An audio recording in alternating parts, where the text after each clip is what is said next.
Trudeau's 8 years as a prime minister has been a disaster. As Pierre Poilievre reveals, because of Justin Trudeau's insane decisions, everything is getting very expensive in Canada. During this 8 years, in spite of the fact that Canadians demand Trudeau to resign, he continues his insane policies that affect every single sector in Canada in a negative way. So, let's explain the 8 years of Trudeau and what he has done to Canada during this period. Trudeau's first year in 2016 was without any significant problem and scandalous event. There were only small problems. Some of Trudeau's party members and helpers have been involved in small money misuse scandals. His government has been asked many times about selling military vehicles worth $15 billion to Saudi Arabia, even though groups that fight for people's rights have strongly criticized this. One of Trudeau's key campaign promises was to reform Canada's electoral system, moving away from the first-past-the-post system. This promise was aimed at making every vote count and ensuring better representation in Parliament. However, in 2017, Trudeau announced that electoral reform would not proceed, citing a lack of consensus on an alternative system. Because of this decision, Trudeau was criticized heavily, as it was seen as a betrayal of a fundamental campaign promise, undermining trust in his commitment to political reform. This is a big reason why Poilievre criticizes Trudeau. Poilievre said, "From day one, when Trudeau became prime minister, he has promised affordable housing, a balanced budget, a united nation, and so many things, and for 8 years he has failed on every promise." But from the second year of Trudeau, in 2017, it got worse. In his second year, Trudeau faced criticism for a family vacation to the Aga Khan's private island.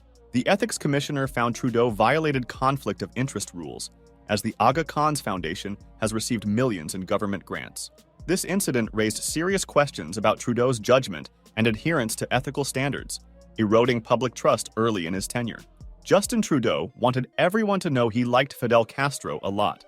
After Castro died, Trudeau praised him in a way that surprised many. He called Castro an impressive leader who had ruled Cuba for almost 50 years.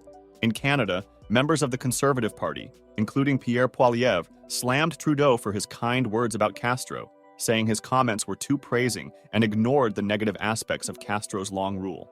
Then, in the third year of Trudeau, in 2018, it got even worse. Trudeau's official trip to India was overshadowed by his and his family's choice of traditional Indian attire, which was criticized as overly elaborate and even inappropriate by some in India and back home. The trip was intended to strengthen bilateral relations, but ended up attracting mockery and became a public relations misstep, highlighting a lack of sensitivity and awareness.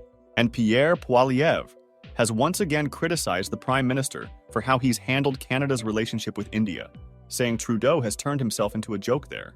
Justin Trudeau is seen as a joke in India, which is the largest democracy in the world, Poilievre said during an interview with Namaste Radio Toronto in Nepal. Then, in the fourth year of Trudeau, in 2019, he continued his usual behavior. And perhaps one of the most significant controversies was the SNC-Lavalin affair. Trudeau and his office were accused of pressuring the then Justice Minister and Attorney General Jody Wilson-Raybould to intervene in a criminal prosecution against SNC-Lavalin, a large engineering firm. This scandal led to the resignation of several key cabinet members and sparked debates over government ethics, transparency, and interference, significantly damaging Trudeau's image as a leader. This is when demands for Trudeau's resignation became very strong. But Trudeau has said no to resignation. He stated that he and his team did everything right, and that the people of Canada will get to express their opinions in the federal election happening in October, which in 2019 he won. And Poilievre slammed Trudeau for this, saying, "Trudeau is against a real investigation. This is exactly what he did with Jody Wilson-Raybould. She spoke out against him, helping a liberal company get off criminal charges. He didn't go after the corruption, he went after the whistleblower. He always stands up for the corruption, against the whistleblower, and in this case, against Canada's interests." And Trudeau's fifth year in 2020, after Justin won his second election, was one of the toughest for Trudeau because of the pandemic.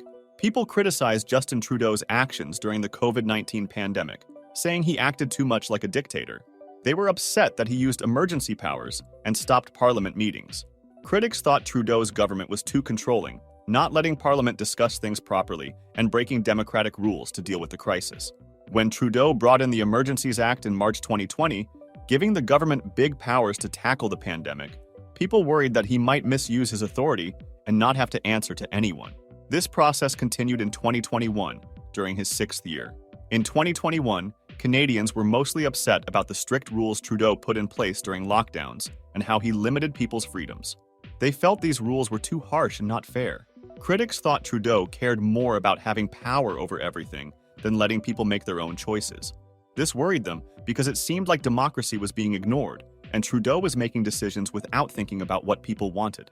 Also, Trudeau got a lot of negative feedback for how he managed getting vaccines to people. Poilievre said, "Trudeau wasted massive sums over the last several years. According to the Auditor General, there is $4 billion of known waste and another $27 billion of suspected waste. Why did the Trudeau waste so much and make Canadians pay the price?" However, during his 7th year, in 2022, accusations towards Trudeau being a dictator continued. For example, Elon Musk posted the picture and compared Justin Trudeau to Adolf Hitler. The picture had a caption saying Hitler was asking people not to compare him to Trudeau because he at least had a budget. Musk shared this picture because he read an article about Trudeau using his power to stop protests by truck drivers in Ottawa. These protests were causing problems in Canada's economy and in the capital city. And last year was Trudeau's 8th year as a prime minister. And the Canadian economy is not doing that well after 8 years of Trudeau. Pierre Poilievre thinks everything in Canada is getting more expensive. He's especially upset about the rising prices of food and groceries. He blames Trudeau and the Liberals for not doing enough to help Canadians afford these basic needs. He doesn't think Trudeau's meetings with grocery CEOs will actually make things better. Poilievre criticized Trudeau for raising carbon taxes, saying it will hurt people's wallets even more. He's worried it will lead to job losses and force seniors to decide between buying food or paying for heat. According to Pierre Poilievre, prices in every direction in Canada are going up. Everything is expensive. In an interview with CP24, Poilievre said, "After 8 years of Trudeau, everything costs more. Work doesn't pay, housing costs have doubled, and now he wants to hammer us with an April Fool's Day joke. Joke's on you, carbon tax hike of 23% as part of a plan to quadruple the tax. It's going to destroy jobs. It's going to force seniors to choose between eating and heating." And that's it for today. Subscribe to our channel and hit the notification bell.